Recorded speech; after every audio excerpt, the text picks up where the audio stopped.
suis biologiste et professeur à l'Université Laval. Mes responsabilités, évidemment, sont d'enseigner, mais aussi faire de la recherche. C'est ce qui nous distingue comme professeur universitaire.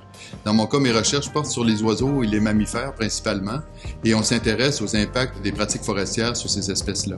Par exemple, on étudie la martre d'Amérique.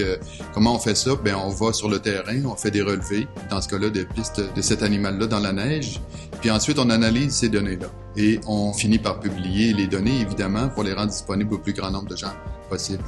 Mon environnement de travail est assez varié puisque je suis biologiste, mais je passe du temps sur le terrain, c'est la partie la plus importante, mais j'enseigne aussi à l'université, donc je passe du temps en classe et au bureau. Mais revenons sur le terrain, ça se réalise essentiellement dans mon cas à la forêt Montmorency, qui est la forêt d'enseignement et de recherche de l'Université Laval. Puis à cet endroit-là, on passe du temps durant l'hiver pour faire des relevés de mammifères, puis l'été pour faire des relevés d'oiseaux. Je suis aussi privilégié d'avoir des contacts avec la faune et souvent on fait des rencontres fortuites et vraiment mémorables. Par exemple, j'ai déjà rencontré un lynx là, à quelques mètres de distance. Alors ça, c'est des choses qui rendent notre travail vraiment intéressant.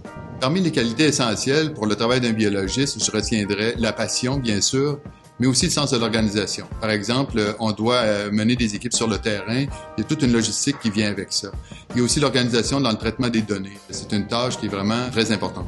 Être un bon communicateur, c'est aussi un atout vraiment important pour le travail du biologiste parce que on amasse beaucoup d'informations, mais on doit évidemment les partager pour les rendre utiles pour la société.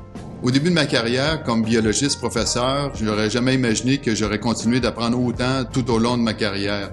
J'apprends avec mes étudiants en classe qui m'apportent toutes sortes de nouvelles idées. J'apprends avec mes collègues lors des colloques, mais juste aussi dans les rencontres fortuites là, au département.